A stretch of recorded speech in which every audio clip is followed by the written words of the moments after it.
Bonjour et bienvenue à tous. Aujourd'hui, nous allons parler d'un des projets les plus controversés du monde crypto, Monero, XMR. Pourquoi Monero est-il autant critiqué? Est-il une avancée majeure pour la confidentialité, ou un outil parfait pour des activités illicites? Alors que Bitcoin offre une certaine transparence, Monero est conçu pour être totalement anonyme. Cette particularité a attiré l'attention des gouvernements et des régulateurs, mais aussi des cybercriminels. Comme toujours, faites vos propres recherches avant d'investir et comprenez bien les implications de cette crypto-monnaie. Dans cette vidéo, nous allons découvrir qu'est-ce que Monero et comment fonctionne son anonymat? Pourquoi Monero est-il utilisé par des cybercriminels? Les accusations des gouvernements contre Monero. L'impact des régulations et l'avenir de Monero. Monero est-il une avancée pour la confidentialité ou un risque majeur? Restez bien jusqu'à la fin, car le débat sur Monero pourrait bouleverser l'avenir des cryptos privés. Monero est une crypto-monnaie axée sur la confidentialité et l'anonymat. Contrairement à Bitcoin, où les transactions sont publiques et traçables, Monero garantit un niveau maximal d'anonymat pour les utilisateurs. Créé en 2014, Monero a évolué pour devenir la référence des cryptos anonymes. Son objectif, protéger la vie privée des utilisateurs en rendant les transactions intraçables. Avec Monero, il est impossible de savoir qui envoie, qui reçoit et combien d'XMR ont été envoyés. Les adresses furtives, stealth address, génèrent une nouvelle adresse unique pour chaque transaction, empêchant toute association entre l'émetteur et le destinataire.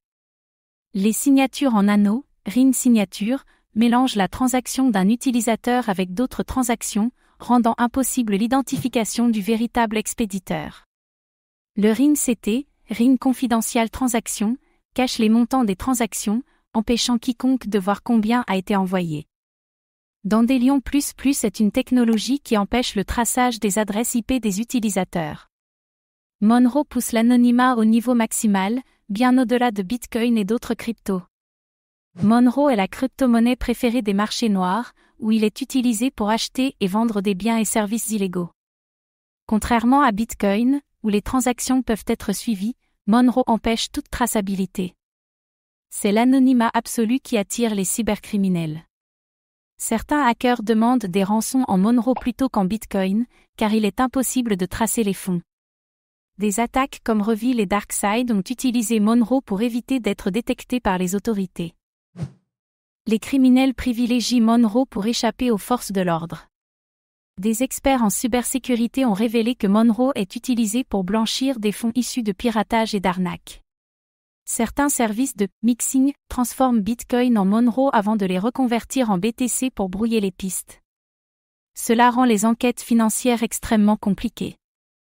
Les États-Unis, le Japon et l'Union européenne surveillent Monero de près en raison de son utilisation criminelle.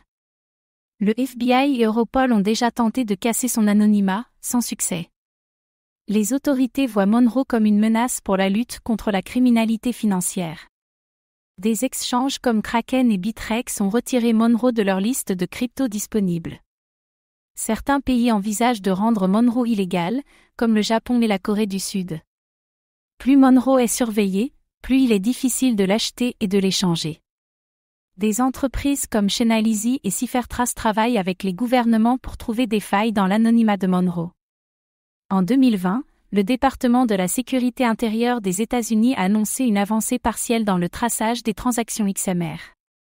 Mais jusqu'à présent, Monero reste toujours le leader de l'anonymat. Tant que des plateformes décentralisées permettent son échange, Monero continuera d'exister. Certains développeurs envisagent des solutions décentralisées pour éviter les bannissements. Mais il devient de plus en plus difficile d'accéder à Monero légalement. Certains gouvernements envisagent de bloquer totalement Monero pour empêcher son utilisation criminelle. Mais une interdiction ne signifie pas disparition, car Monero peut toujours être échangé de manière anonyme. Comme le Darknet, Monero continuera d'exister dans l'ombre. Certains défenseurs de la vie privée estiment que Monero peut être utilisé de manière légale, comme pour des transactions privées légitimes.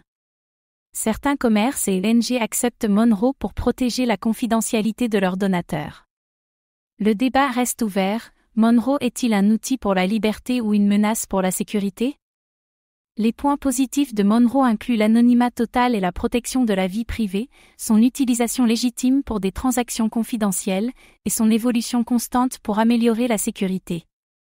Les risques et controverses incluent son utilisation massive dans la criminalité et le darknet, la pression réglementaire croissante et le risque d'interdiction, ainsi que la difficulté d'accès sur les exchanges traditionnels. Le futur de Monero dépendra des régulations et de sa capacité à s'adapter. Monero est une crypto-monnaie unique qui divise les opinions. Il protège la vie privée comme aucune autre crypto. Mais son anonymat total attire les criminels et les régulateurs. Son avenir est incertain face aux pressions gouvernementales. Pensez-vous que Monero est une avancée pour la liberté financière ou un outil dangereux? Donnez votre avis en commentaire. Merci d'avoir regardé cette vidéo. Abonnez-vous et activez la cloche pour ne rien manquer des dernières actualités crypto.